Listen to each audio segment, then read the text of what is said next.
Welcome to Eternal Manna, the daily devotional broadcast of Grace Gospel Church. We are looking at Psalm 32, and today we want to look at verse 2.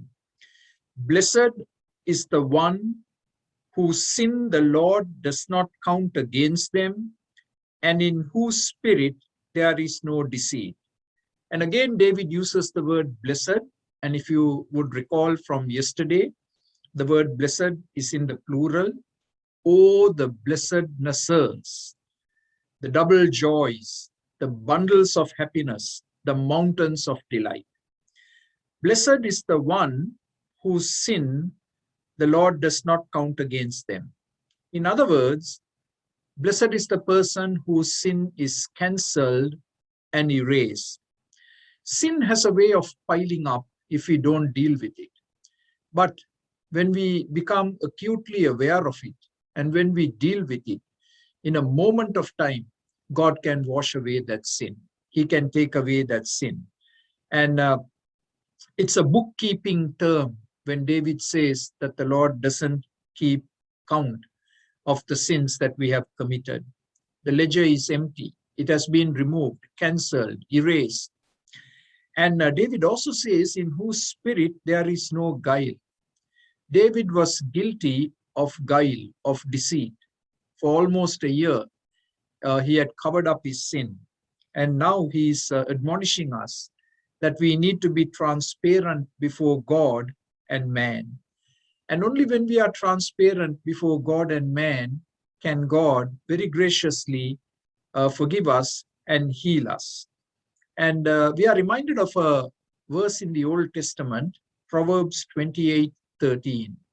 He who conceals his sins will not prosper, but he who confesses and forsakes them will find God's mercy.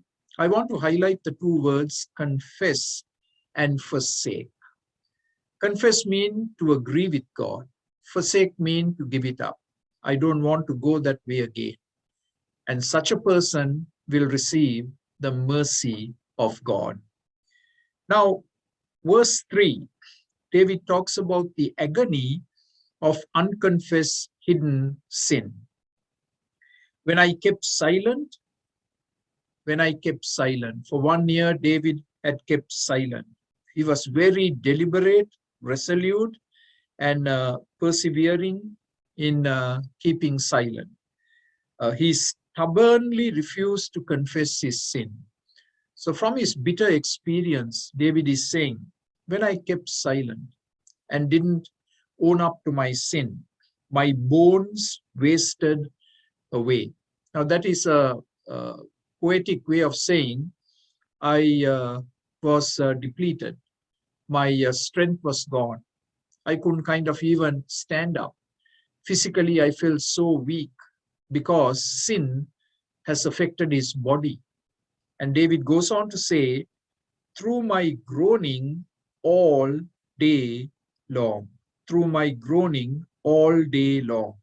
Now, this word groaning, it could be an audible groaning where others could hear David groan.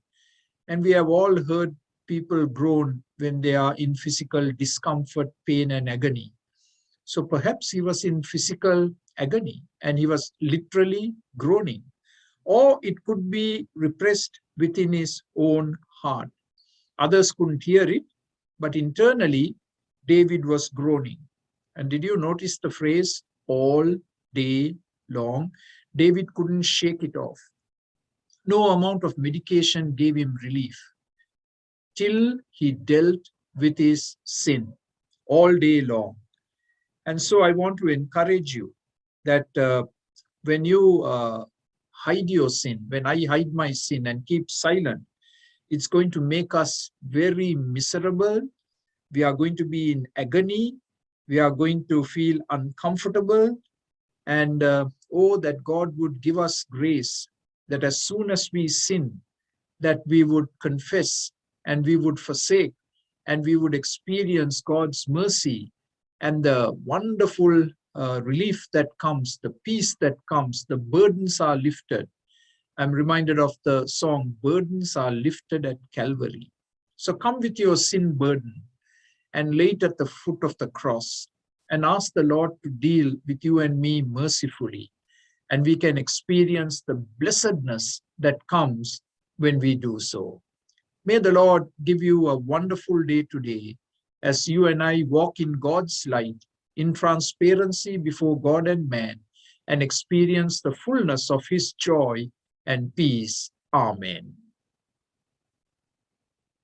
For more videos like this, please subscribe to our YouTube channel, Grace Gospel English Church Toronto. Thank you.